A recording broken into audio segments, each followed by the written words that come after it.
அல்லாஹு அல்லாஹு அல்லாஹு அல்லாஹ். பிஸ்மில்லாஹிர் ரஹ்மானிர் ரஹீம். அல்ஹம்துலில்லாஹி ரப்பில் ஆலமீன். அஸ்ஸலாத்து வஸ்ஸலாமு அலா சய்யிதில் அன்பியாஇ வல் முர்சலீன். அம்மா பஅத். ஃபகத் கால அல்லாஹு தஆலா ஃபில் குர்ஆனில் கரீம் வல் ஃபுர்கானில் மஜீத். بعد أعوذ بالله من الشيطان الرجيم. بسم الله الرحمن الرحيم. إنا نحن نزلنا الذكر وإنا له لحافظون. صدق الله العظيم. رب اشرح لي صدري ويسر لي أمري واحلل عقدة من لساني يفقهوا قولي. ربي يسر ولا تعسر وتمم بالخير وبك نستعين. سبحانك لا علم لنا إلا ما علمتنا إنك أنت العليم الحكيم. எல்லா புகழும் புகழ்ச்சியும் ஏக வல்லோனாகிய அல்லாஹு ஜல்லஷானஹு வ தஆலா ஒருவனுக்கே உரித்தாகுக. கண்மணி நாயகம் முஹம்மதுர் ரசூலுல்லாஹ் ஸல்லல்லாஹு அலைஹி வஸல்லம் அவர்கள் மீதும் அன்னாரது அடிச்சுவடுகளை அப்படியே பின்பற்றி நடந்த சத்திய சஹாபாக்கள், தாபிஈன்கள், தபஅ தாபிஈன்கள், ஹுஃபால்கள், ஷுஹதாக்கள், நல்லோர்கள், பெரியோர்கள் என இந்த உம்மத்தினர்களாகிய நம் அனைவரின் மீதும் எல்லாம் வல்ல அல்லாஹ்வின் நல்லருள் என்றென்றும் நிறைவாக உண்டாவதாக. ஆமீன். அல்லாஹு தஆலா இவ்வுலகில் வாழும் மனிதர்களை சீர்திருத்துவதற்காக வேண்டியும் நேர்வழிப்படுத்துவதற்காக வேண்டியும் நபிமார்களை அனுப்பியிருக்கிறான். ஏறத்தாழ சுமார் 1,24,000 நபிமார்கள் இந்த உலகில் வந்து சென்றிருக்கிறார்கள். அப்படி வந்து சென்ற அந்த நபிமார்கள் அல்லாஹு தாலாவினுடைய தண்டனையை பற்றி அச்சமூட்டி எச்சரிக்கை செய்யாமல் இருந்ததும் கிடையாது. சுப செய்திகளை சொல்லி அவர்களை ஆர்வமூட்டி இல்லாமல் இருந்ததும் கிடையாது. அப்படி இந்த நபிமார்களுக்கு அல்லாஹு தாலா ஒரு சில நியதிகளையும் ஒரு சில சட்டங்களையும் அல்லாஹு தாலா கொடுத்திருந்தான். அவைகளை தான் நாம் வேதங்கள் என்று சொல்கிறோம். குறிப்பாக ஒரு சில நபிமார்களுக்கு ஏடுகளை வழங்கினான். அதை அரபியில் சுஹுஃபுகள் என்று சொல்வார்கள். ஹஸரத் இப்ராஹிம் அலைஹிஸ்ஸலாம் அவர்களுக்கு ஒரு சில சுஹுஃபுகள் கொடுக்கப்பட்டன. அதை தான் நாம் 10 கட்டளைகள், த 10 கமாண்ட்மெண்ட்ஸ் என்பதாக நாம் சொல்கிறோம். அதே போன்று ஹஸரத் மூசா அலைஹிஸ்ஸலாம் அவர்களுக்கு ஒரு சில ஏடுகளையும் தௌராத் என்ற வேதத்தையும் அல்லாஹ் தஆலா வழங்கினான். இரண்டாவதாக ஹஸரத் தாவூத் அலைஹிஸ்ஸலாம் அவர்களுக்கு ஜபூர் என்ற வேதத்தை அல்லாஹ் தஆலா வழங்கினான். மூன்றாவதாக ஹஸரத் ஈசா அலைஹிஸ்ஸலாம் அவர்களுக்கு இன்ஜீல் என்ற வேதத்தை வழங்கினான். கடைசியாக நமது உயிரினும் மேலான ரசூலுல்லாஹி ஸல்லல்லாஹு அலைஹி வஸல்லம் அவர்களுக்கு அல்லாஹ் தஆலா இந்த திருக்குரானை இறக்கி வைத்தான். மற்ற வேதங்களுக்கும் திருக்குரானுக்கும் அதிகமான வித்தியாசங்கள் இருக்கின்றன. அதில் குறிப்பாக சொல்ல போனால் மற்ற வேதங்கள் ஒரேடியாக அல்லாஹு தாலா இந்த உலகில் இறக்கி வைத்தான், புத்தகமாகவே அல்லாஹு தாலா கொடுத்து விட்டான். ஆனால் திருக்குரானை பொறுத்த வரைக்கும் அல்லாஹு தாலா ஒரேடியாக ஒரு புத்தகமாக இவ்வுலகிற்கு இறக்கவில்லை. மாறாக கொஞ்சம் கொஞ்சமாக தேவைக்கு ஏற்ப, சூழ்நிலைகளுக்கு ஏற்ப அல்லாஹு தாலா 23 வருடங்கள் இந்த திருக்குரானை இறக்கி வைத்தான். லைலத்துல் கத்ருடைய இரவு, அந்த இரவில்தான் இந்த திருக்குரான் முழுவதுமாக முதல் வானத்தில் இறக்கப்பட்டது. தேவைக்கு ஏற்ப ஏற்ப ஹஸரத் ஜிப்ரீல் அலைஹிஸ்ஸலாம் அவர்கள் ரசூலுல்லாஹி ஸல்லல்லாஹு அலைஹி வஸல்லம் அவர்களிடம் வந்து குர்ஆனுடைய வஹி செய்திகள் எல்லாம் வந்து சொல்லுவார்கள். அதை ரசூலுல்லாஹி ஸல்லல்லாஹு அலைஹி வஸல்லம் அவர்கள் காத்திபுல் வஹி என்று சொல்லப்படக்கூடிய வஹியை எழுதக்கூடிய சஹாபாக்களிடம் சொல்வார்கள். அவைகளை எல்லாம் சஹாபாக்கள் எழுதி வைத்திருப்பார்கள். பின்புதான் மக்களிடம் தெரிவிப்பார்கள். இப்படிதான் திருக்குர்ஆன் இறங்கியது என்பதை நாம் இங்கே பார்க்க வேண்டும். அதே போன்று முன்னுள்ள வேதங்களை பற்றி உள்ள நம்பிக்கை நம்மிடத்தில் எப்படி இருக்க வேண்டும் என்று சொன்னால், அவைகள் இருக்கிறது, அவைகள் அல்லாஹு தாலா மூசா அலைஹிஸ்ஸலாம் அவர்களுக்கு தௌராத்தை இறக்கி வைத்தான் என்று நாம் ஈமான் கொள்ள வேண்டும். ஹஸரத் தாவூத் அலைஹிஸ்ஸலாம் அவர்களுக்கு ஜபூர் என்ற வேதத்தை வழங்கி இருக்கிறான் என்று சொல்லி நாம் ஈமான் கொள்ள வேண்டும். ஹஸரத் ஈசா அலைஹிஸ்ஸலாம் அவர்களுக்கு இன்ஜீல் என்ற வேதத்தை இறக்கி இருக்கிறான் என்று சொல்லி ஈமான் கொள்ள வேண்டும். ஆனால் அதன்படி நாம் அமல் செய்யக்கூடாது. எப்படி ரசூலுல்லாஹி ஸல்லல்லாஹு அலைஹி வஸல்லம் அவர்கள்தான் இறுதி நபியாக இருக்கின்றார்களோ, அவர்களுக்கு பிறகு வேறு எந்த நபிமார்களும் வரமாட்டார்களோ, அதே போன்றுதான் குர்ஆனுக்கு பிறகும் எந்த விதமான வேதமும் வராது. எந்த விதமான வேதமும் அல்லாஹு தஆலாவிடமிருந்து இறங்காது. முன்னுள்ள வேதங்களை பொறுத்த வரைக்கும் அதை ஏன் நாம் பின்பற்றக்கூடாது என்று சொன்னால், முக்கியமாக அதில் பலவிதமான மனிதர்களுடைய கையாடல்கள் என்பது ஏற்பட்டு விட்டது. பலவிதமான திருத்தங்கள், பலவிதமான திருத்தல்களும், பலவிதமான செய்திகளை புகுத்தியும் எழுதியிருக்கிறார்கள். இதுவும் ஒரு முக்கியமான காரணம். பிற வேதங்களை நாம் பின்பற்றக்கூடாது. மாறாக அவைகளின் மீது நம்பிக்கை மாத்திரம், வெறும் ஈமானை மாத்திரம் நாம் வைக்க வேண்டும். தௌராத் என்ற வேதமே இல்லை என்று சொன்னாலும் அது குஃப்ரு தான். இன்ஜீல் என்ற வேதமே இல்லை என்று சொன்னாலும் குஃப்ரு தான். ஆனால் அந்த வேதத்தை நாம் ஈமான் மாத்திரம் கொள்ள வேண்டும், அதை நாம் பின்பற்றுவது கூடாது. இன்னும் சொல்ல போனால், எப்பொழுது அல்லாஹு தாலா நமது ரசூலுல்லாஹி ஸல்லல்லாஹு அலைஹி வஸல்லம் அவரை நபியாக அனுப்பினானோ, அதே போன்று திருக்குரானை எப்பொழுது இந்த உலகிற்கு வேதமாக ஏற்கப்பட்டதோ, அப்பொழுது முன்னுள்ள அனைத்து வேதங்களும் காலாவதியாக ஆகிவிட்டது. அதை நாம் பின்பற்றுவது அறவே கூடாது. ஒருவேளை அந்த வேதங்களுடைய அசல் பிரதிகள் நமது கைகளில் கிடைத்தாலும் கூட அவைகளை நாம் பின்பற்றக்கூடாது. ஒரு தடவை ஹஸரத் உமர் ரலியல்லாஹு அன்ஹு அவர்கள் இப்படிதான் ரசூலுல்லாஹி ஸல்லல்லாஹு அலைஹி வஸல்லம் அவர்களிடம் ஓடோடி வந்து தௌராத்துடைய பிரதிகளை வந்து நீட்டுகிறார்கள். காட்டியது மாத்திரம் அல்லாமல் அவர்கள் நபி அவர்கள் முன்னாலேயே தௌராத்துடைய வசனங்களை எல்லாம் படித்து காண்பிக்கிறார்கள். ரசூலுல்லாஹி ஸல்லல்லாஹு அலைஹி வஸல்லம் அவருடைய முகம் கோபமாக சிவந்து விட்டது. இதை பார்த்த ஹஸரத் உமர் ரலியல்லாஹு அன்ஹு அவர்கள் விளங்கிக் கொண்டார்கள், நபி அவர்கள் என் மீது கோபமாக இருக்கிறார்கள். சொன்னார்கள் ரசூலுல்லாஹி ஸல்லல்லாஹு அலைஹி வஸல்லம், வல்லதி நஃப்ஸி பியதிஹி, என் உயிர் எவன் கையில் இருக்கின்றதோ அந்த அல்லாஹ்வின் மீது ஆணையாக, லக்கத் ஜிஅதுக்கும் பிஹா பைலா தகியா, நான் உங்களுக்கு பரிசுத்தமான வெண்மையான ஒரு மார்க்கத்தை நான் கொண்டு வந்திருக்கிறேன். அந்த மார்க்கத்தை அல்லவா நீங்கள் பின்பற்ற வேண்டும். ஒருவேளை ரசூலுல்லாஹி ஸல்லல்லாஹு அலைஹி வஸல்லம் சொல்கிறார்கள், லவ் அன்ன மூசா கான ஹய்யன், ஒருவேளை ஹஸரத் மூசா அலைஹிஸ்ஸலாம் அவர்கள் உயிரோடு இருந்திருந்தாலும், தற்பொழுது உயிரோடு இருந்திருந்தாலும், அவர் என்னை தான் பின்பற்ற வேண்டுமே தவிர அவருக்கென்று தனியாக ஒரு ஷரியத்தும் கிடையாது, இந்த தௌராத் என்ற வேதமும் கிடையாது என்கிறார்கள் ரசூலுல்லாஹி ஸல்லல்லாஹு அலைஹி வஸல்லம். ஆக எப்பொழுது நம்ம ரசூலுல்லாஹி ஸல்லல்லாஹு அலைஹி வஸல்லம் நபியாக அனுப்பப்பட்டு விட்டார்களோ, எப்பொழுது இந்த திருக்குர்ஆன் இந்த உலகிற்கு இறக்கப்பட்டதோ, மற்றுள்ள அனைத்து வேதங்களும் காலாவதியாக ஆகிவிட்டது. ஹஸரத் ஈசா அலைஹிஸ்ஸலாம் அவர்கள் கியாமத்துடைய மிகப்பெரிய அடையாளங்கள் ஒன்று, அவர்கள் இந்த உலகிற்கு வருவார்கள். அவர்கள் வந்தாலும் கூட அவர்களுக்கென்று வழங்கப்பட்ட அந்த இன்ஜீல் வேதத்தின் பிரகாரம் அவர்கள் அமல் செய்ய முடியாது. அவர்கள் முழுக்க முழுக்க ரசூலுல்லாஹி ஸல்லல்லாஹு அலைஹி வஸல்லம் அவர்களுடைய ஷரியத்தை தான் பேணி பின்பற்ற வேண்டும்.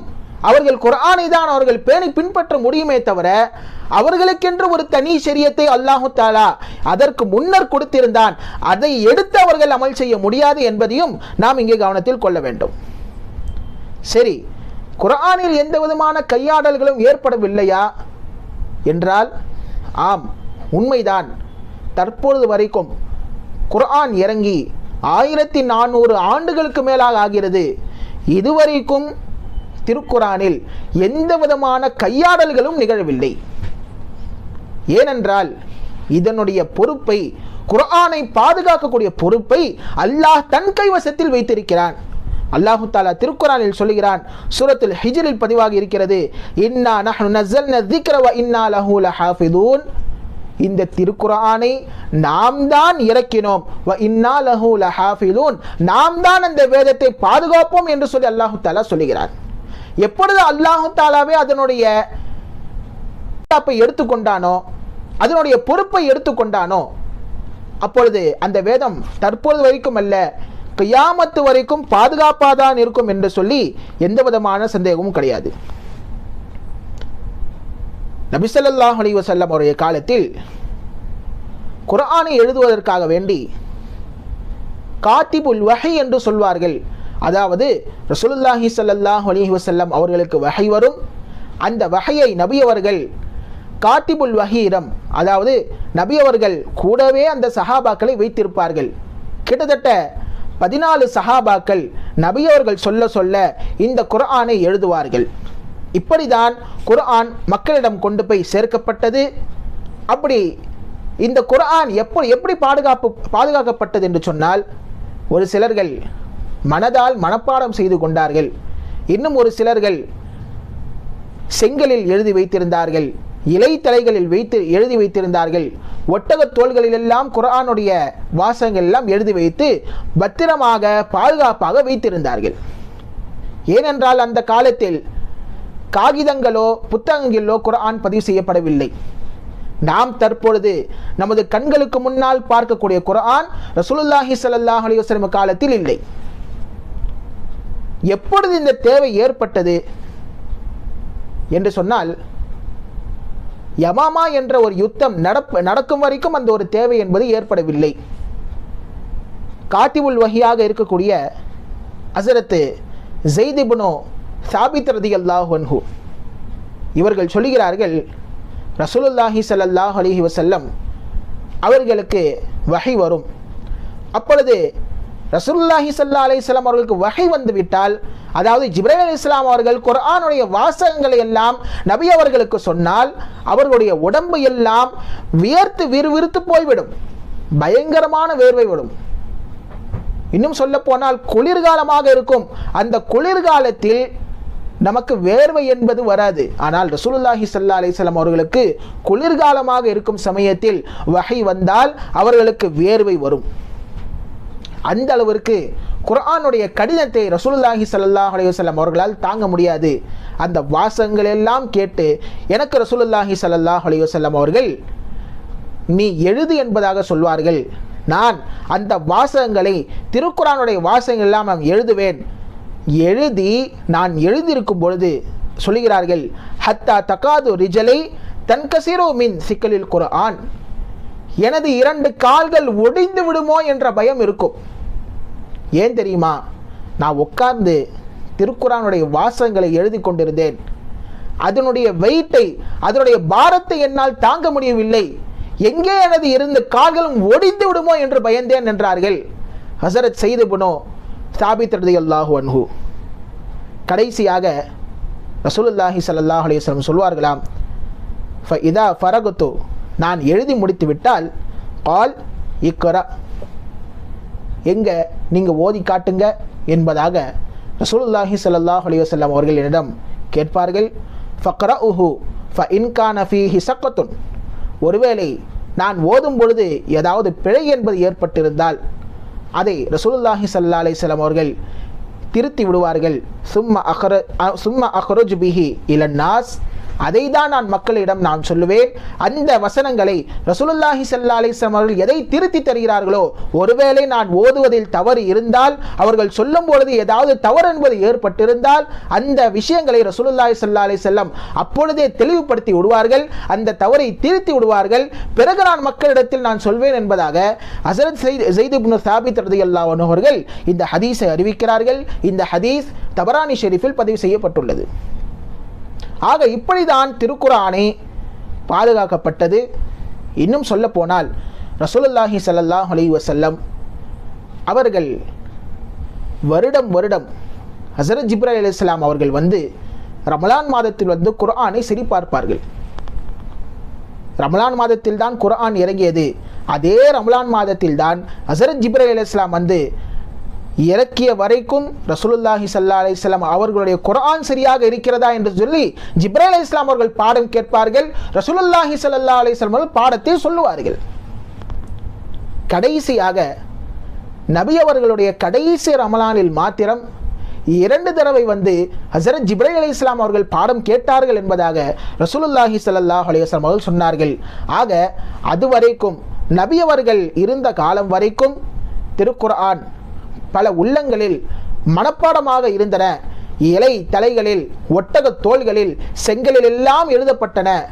ஆனால் முன் சொன்னதை போன்று யமாமா என்ற அந்த யுத்தம் நடக்கும் வரைக்கும் இந்த தேவை இல்லாமல் இருந்தது. யமாமாவுடைய போர் மிக பெரும் போர். ஹஸரத் அபூபக்கர் சித்திக் ரலியல்லாஹு அன்ஹுடைய காலத்தில் நடைபெற்ற போர் இது. இந்த போரில் பலவிதமான பல்லாயிரக்கணக்கான ஹாஃபில்கள் ஷஹீதாக்கப்பட்டார்கள். குர்ஆனை மரணம் செய்த ஹாஃபில்கள் ஷஹீதாக்கப்பட்டார்கள். அப்பொழுதுதான் ஹஸரத் உமர் ரலியல்லாஹு அன்ஹு அவர்கள் ஹஸரத் அபூபக்கர் சித்திக் ரலியல்லாஹு அன்ஹு அவரிடம் சென்று ஒரு ஆலோசனையை கொடுக்கிறார்கள். என்ன ஆலோசனை? இந்த போரில் அதிகமான ஹாஃபில்கள் இறந்து போயிட்டாங்க. ஆகையால் ஹாஃபில்கள் இனி வரக்கூடிய போர்களில் இறந்து விட்டால் குர்ஆனை பாதுகாப்பது சிரமமாக ஆகிவிடும். எங்கே குர்ஆன் மக்களுக்கு செல்லாமல் போய்விடுமோ, கொண்டு போய் நம்மால் சேர்க்க முடியாமல் போய்விடுமோ என்ற ஒரு அச்சம் எனக்கு இருக்கிறது. எனவே குர்ஆனை ஒரு நூலாக கோர்வை செய்தால் நன்றாக இருக்கும் என்று சொல்லி ஒரு ஆலோசனையை கொடுத்தார்கள் ஹஸரத் உமர் ரலியல்லாஹு அன்ஹு. இதை கேட்ட உடனே ஹஸரத் அபூபக்கர் சித்திக் ரலியல்லாஹு அன்ஹு அவர்கள், ரசூலுல்லாஹ் செய்யாததை நான் எப்படி செய்ய முடியும் அப்படின்னு சொல்லிட்டாங்க. ஒரே வார்த்தை, நபி அவர்கள் செய்யாத விஷயத்தை நான் எப்படி செய்ய முடியும் என்று சொன்னவுடன் உமர் ரலியல்லாஹு அன்ஹு அவர்கள் அமைதியாக வந்து விட்டார்கள், எதுவும் பேசவில்லை. அடுத்து 2வது முறை செல்கிறார்கள், 3வது முறை செல்கிறார்கள். பின்பு 4வது முறையாகத்தான் ஹஸரத் அபூபக்கர் சித்திக் ரலியல்லாஹு அன்ஹு அவர்கள் யோசிக்கிறார்கள், ஒருவேளை நூலாக நாம் கோர்வை செய்தால் நன்றாக இருக்குமோ என்று சொல்லி அவர்களுடைய உள்ளத்தில் அல்லாஹு தாலா இந்த ஒரு உதிப்பை போடுகிறான். உடனே ஹஸரத் ஸைத் இப்னு சாபித் ரலியல்லாஹு அன்ஹு அவர்களை அபூபக்கர் சித்திக் ரலியல்லாஹு அன்ஹு அவர்கள் அழைக்கிறார்கள். அழைத்து இதை போன்று சொல்கிறார்கள், நீங்கள் குர்ஆனை ஒன்று சேர்க்க வேண்டும். குர்ஆன் ஒரு நூலாக தொகுக்கப்பட்டால் நன்றாக இருக்கும். ஏனென்றால் யமாமா என்ற யுத்தத்தில் ஆயிரக்கணக்கான ஹாஃபில்கள் இறந்து போயிருக்கிறார்கள், ஷஹீதாக ஆகியிருக்கிறார்கள். குர்ஆனை பாதுகாக்க வேண்டுமென்றால் அதை ஒரு நூலாக கோர்வை செய்ய வேண்டும். அந்த பொறுப்பை நீங்கள் ஏற்றுக்கொள்ள வேண்டும் என்பதாக ஹஸரத் அபூபக்கர் சித்திக் ரலியல்லாஹு அன்ஹு அவர்கள் ஸைத் இப்னு சாபித் ரலியல்லாஹு அன்ஹு அவரிடம் சொல்கிறார்கள். இந்த ஹதீஸை அறிவிக்கிற ஸைத் இப்னு சாபித் ரலியல்லாஹு அன்ஹு அவர்கள் இப்படி சொல்கிறார்கள். எந்த அளவிற்கு பேசினார்கள் என்றால் ஹஸரத் அபூபக்கர் சித்திக் ரலியல்லாஹு அன்ஹு, ஹதீஸில் வருகிறது, இந்த ஹதீஸ் புகாரி ஷெரீஃபில் பதிவு செய்யப்பட்டுள்ளது, ஸைதே ரஜுலுன் ஷாபுன் ஆகிலுன், நீங்கள் ரொம்ப வாலிபர், அது மாத்திரமல்ல நீங்கள் புத்திசாலியும் கூட. நாங்கள் எந்த விதத்திலும் உங்களை நாங்கள் சந்தேகப்படவே மாட்டோம். எனவே வக்கது குந்த தக்துபுல் வஹிய லி ரசூலுல்லாஹி ஸல்லல்லாஹு அலைஹி வஸல்லம், நீங்கள் ரசூலுல்லாஹி ஸல்லல்லாஹு அலைஹி வஸல்லம் அவர்களுக்கு வஹியை எழுதி கொண்டிருந்தீர்கள். குர்ஆன் சொல்ல சொல்ல நீங்கள் எழுதி வைத்துக் கொண்டே இருந்தீர்கள்.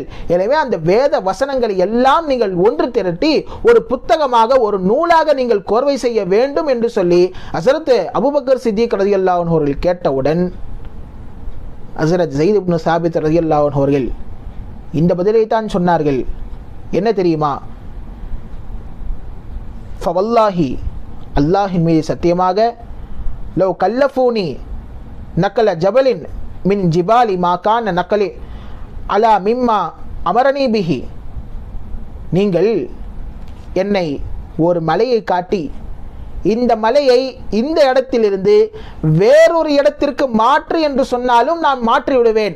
ஆனால் நீங்கள் குர்ஆனை கோர்வை செய்ய வேண்டும், குர்ஆனை எல்லாம் ஒன்று திரட்டி அதை ஒரு நூலாக வெளியிட வேண்டும் என்று சொல்கிறீர்களே, அதுதான் எனக்கு மிகவும் சிரமமாக இருக்கிறது என்று சொன்னார்கள் ஹஸரத் ஸைத் இப்னு சாபித் ரலியல்லாஹு அன்ஹு.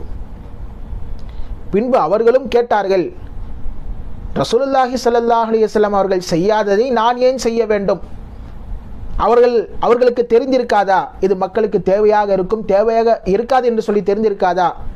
எனவே நபி அவர்கள் செய்யாததை நான் எப்படி செய்ய முடியும் என்று சொல்லி ஸைத் இப்னு சாபித் ரலியல்லாஹு அன்ஹு அவர்கள் கொஞ்சம் பின்வாங்கினார்கள்.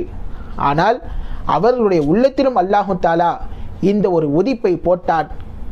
குர்ஆனை ஒரு நூலாக கோர்வை செய்ய வேண்டும் என்று சொல்லி ஒரு உதிப்பை போட்டவுடன் ஹஸரத் ஸைத் இப்னு சாபித் அவர்கள் குர்ஆனை ஒன்று திரட்டும் பணியில் ஈடுபட்டார்கள். அப்படி ஈடுபடும் பொழுது ஒரு சில நிபந்தனைகளையும் முன்வைத்தார்கள். அந்த வசனங்கள் எல்லாம் எப்படி இருக்க வேண்டும், அது குர்ஆனுடைய வசனங்கள் தானா என்று சொல்லி எப்படி கண்டுபிடிப்பது என்று சொல்லி ஒரு சில நிபந்தனைகள். முதலாவது, எல்லாவற்றிற்கும் முன்னதாக யாராவது ஒரு வசனத்தை நம்மிடம் சொன்னால் அல்லது யாராவது ஒரு வசனத்தை ஓதி காட்டினால் அது சரியாக இருக்கிறதா என்று சொல்லி வேறொரு சஹாபாக்கள் மூலியமாக தெரிந்து கொள்வார்கள். அது மாத்திரமல்ல, சஹாபாக்களுக்கு இப்படி பாடம் கேட்பார்கள். ஹஸரத் உமர் ரலியல்லாஹு அன்ஹு அவர்களும் ஹஸரத் ஸைத் இப்னு சாபித் ரலியல்லாஹு அன்ஹு அவர்களும் ஒன்றாக அமர்ந்து சஹாபாக்களை அழைத்து, குர்ஆனில் உங்களுக்கு என்னென்ன பகுதிகள் எல்லாம் மனப்பாடமாக இருக்கின்றதோ அதையெல்லாம் நீங்கள் சொல்லுங்கள் என்று சொல்லி அந்த குர்ஆனுடைய வசனங்களை எல்லாம் சொல்லி சொல்லி சொல்லி அவைகளெல்லாம் எழுதி எழுதி வைத்து ஒன்று திரட்டினார்கள் ஹஸரத் ஸைத் இப்னு சாபித் ரலியல்லாஹு அன்ஹு அவர்கள். இன்னும் சொல்ல போனால், ஒரு ஆயத்தை கிடைத்து விட்டது, ஒரு சஹாபியின் மூலமாக கிடைத்து விட்டது, அது உண்மையில் குர்ஆனுடைய ஆயத்து தானா என்று தெளிவுபடுத்துவதற்காக வேண்டி 2 பேர் சாட்சி சொல்ல வேண்டும் என்றும் ஒரு நிபந்தனையும் முன்வைத்தார்கள். ஆனால் குர்ஆனில் ஒரு 2 ஆயத்து மாத்திரம் ஒரே ஒரு சஹாபியிடம் மாத்திரம்தான் இருந்தது. அவர்களுடைய பெயர்தான் அபூ ஹுஸைமா அல்-அன்சாரி ரலியல்லாஹு அன்ஹு. அவர்களிடம் சூரத்து தௌபாவினுடைய கடைசி 2 வசனங்கள் அவர்களிடம் மாத்திரம்தான் இருக்கிறது, வேறு எந்த சஹாபாக்களிடத்திலும் இல்லை. இன்னும் சொல்ல போனால் ஸைத் இப்னு சாபித் ரலியல்லாஹு அன்ஹு அவர்களே சொல்கிறார்கள், அந்த வசனம் இருக்கிறதா இல்லையா என்று சொல்லி எனக்கே தெரியாது, அவர்களிடம் மாத்திரம் அந்த வசனம் இருந்தது என்று சொல்லி அவர்கள் சொல்லும் பொழுது, இதை எப்படி அவர்கள் வசனமாக எடுத்தார்கள் என்று சொன்னால், ரசூலுல்லாஹி ஸல்லல்லாஹு அலைஹி வஸல்லம் அவர்கள் அபூ ஹுஸைமா அல்-அன்சாரி ரலியல்லாஹு அன்ஹு அவர்களுடைய சிறப்புத்தன்மை எப்படி சொல்கிறார்கள், ஷஹாதத்துஹு ஷஹாதத் ரஜுலைன். அபூ ஹுஸைமா ரலியல்லாஹு அன்ஹு அவர்கள் இருக்கிறார்களே, எந்த விஷயத்திற்காக வேண்டி சாட்சி சொன்னாலும் சரி, இவர்களுடைய ஒரு சாட்சி 2 நபர்களுடைய சாட்சிக்கு சமமானது என்கிறார்கள் ரசூலுல்லாஹி ஸல்லல்லாஹு அலைஹி வஸல்லம். நாம் முன்னரே சொன்னோமா இல்லையா, குர்ஆனே அது குர்ஆனுடைய வசனம் என்று தெரிவதற்காக வேண்டி 2 சாட்சிகள் வந்து இது குர்ஆனுடைய வசனம் என்று சொல்ல வேண்டும், அப்படி இருந்தால் ஏற்றுக்கொள்வார்கள் என்று சொன்னோமா இல்லையா. அப்போ இதே போன்றுதான் ஹஸரத் அபூ ஹுஸைமா ரலியல்லாஹு அன்ஹு அவர்கள் ஒரு சாட்சி, ஆனால் நபி அவர்களை பார்த்து இவர்கள் 2 சாட்சிக்கு சமம் என்று சொன்னதால் அதை குர்ஆனுடைய ஆயத்து என்று சொல்லி உறுதிப்படுத்தி கொண்டு அதை சூரத்து தௌபாவில் சேர்த்து இப்படி குர்ஆனை ஒன்று திரட்டுகிறார்கள் ஹஸரத் ஸைத் இப்னு சாபித் ரலியல்லாஹு அன்ஹு. இப்படிதான் குர்ஆன் நமக்கு ஒரு புத்தக வடிவில் நம் முன்னால் இருக்கிறது. இதற்கு முன்னர் குர்ஆன் புத்தக வடிவில் இல்லை. ஆக இப்படி தெளிவான குர்ஆனை தொகுக்கப்பட்ட வரலாறு நம்முன் இருக்கிறது.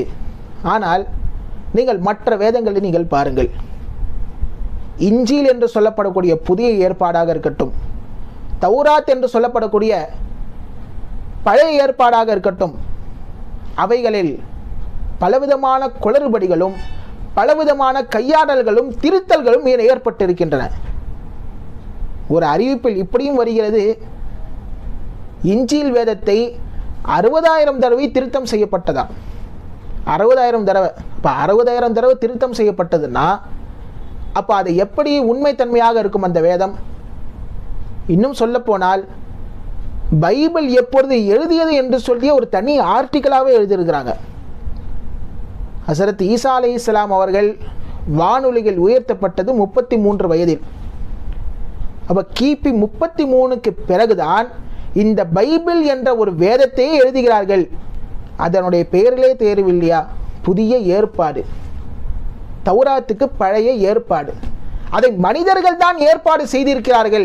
எனவே தான் அதற்கு பெயரும் பழைய ஏற்பாடு என்றும் புதிய ஏற்பாடு என்றும் வைத்திருக்கிறார்கள். அல்லாஹுவால் வந்தது என்று சொன்னால், அல்லாஹுவால் அந்த வேதம் இறக்கப்பட்டது என்று சொன்னால், அதில் எந்த விதமான கையாடல்களும் இல்லை என்று சொன்னால் அது தற்பொழுது வரைக்கும் உண்மையான வேதமாக இருந்திருக்கும். ஆனால் அவைகள் எல்லாம் உண்மையான அனைத்து தௌராத்தும் இஞ்சில் வேதங்களும் அழிந்து போய்விட்டன. தற்பொழுது உண்மையாக இருக்கக்கூடியது நமது திருக்குரானுடைய வேதம்தான். திருக்குரான் என்ற இந்த ஒற்றை வேதம்தான் தற்போது வரைக்கும், ஏன் கியாமத்து வரைக்கும் உண்மையாக இருக்கும் என்று சொல்லி எந்த விதமான சந்தேகமும் கிடையாது. ஆக எல்லாம் வல்ல இறைவன் இந்த குர்ஆனை ஓதி அதன்படி அமல் செய்வதற்குண்டான தௌஃபீக்கை எல்லாம் வல்ல அல்லாஹ் நம் அனைவருக்கும் தந்தல் புரிவானாக. ஆமீன். வ ஆகிரு தாவானா அனில் ஹம்துலில்லாஹி ரப்பில் ஆலமீன். அஸ்ஸலாமு அலைக்கும் வரஹ்மத்துல்லாஹி